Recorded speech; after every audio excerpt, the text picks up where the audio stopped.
আমরা সর্বোচ্চ গুরুত্ব দিয়েই ডাকসু নির্বাচনকে শান্তিপূর্ণ এবং নির্বিঘ্ন পরিবেশ উদযাপনের লক্ষ্যে আমরা কাজ করে যাচ্ছি। যে কোনো পরিস্থিতির জন্য পরিস্থিতি মোকাবেলায় আমরা প্রস্তুত আছি এবং সেভাবেই আমাদের নিরাপত্তা পরিকল্পনা প্রণয়ন করা হয়েছে।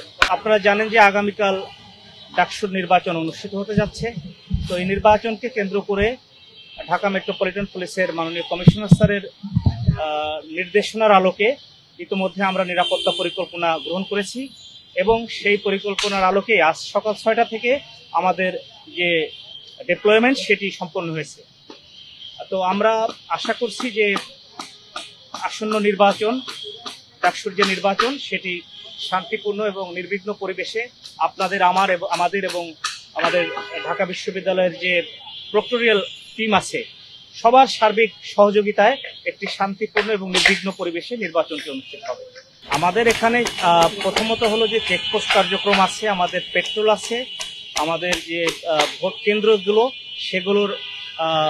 সেগুলোতে আমাদের ডিপ্লয়মেন্ট আছে, পাশাপাশি আমাদের গোয়েন্দা নজরদারি, আমাদের যে স্ট্রাইকিং ফোর্স আছে আমাদের, এবং আমাদের যে সুইপিং, আমাদের এই নিরাপত্তাকে নিশ্চিত করার ক্ষেত্রে আমাদের কিন্তু সুইপিং এরও ব্যবস্থা আছে, আমরা সেটিও করব।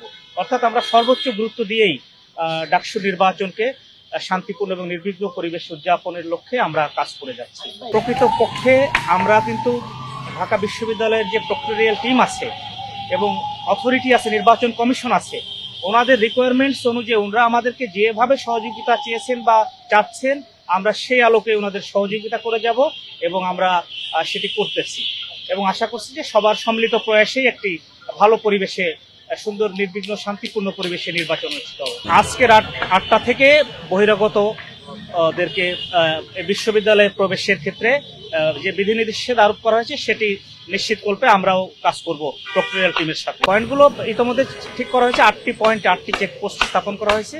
এটির মাধ্যমে আমাদের এই বিশ্ববিদ্যালয়ে যাতে বহিরাগত প্রবেশ করতে না পারে সে ব্যবস্থা নেওয়া হয়েছে। আপাতত আমরা কোনো সংখ্যা দেখছি না, তবে যে কোনো পরিস্থিতির জন্য পরিস্থিতি মোকাবেলায় আমরা প্রস্তুত আছি এবং সেভাবেই আমাদের নিরাপত্তা পরিকল্পনা প্রণয়ন করা হয়েছে।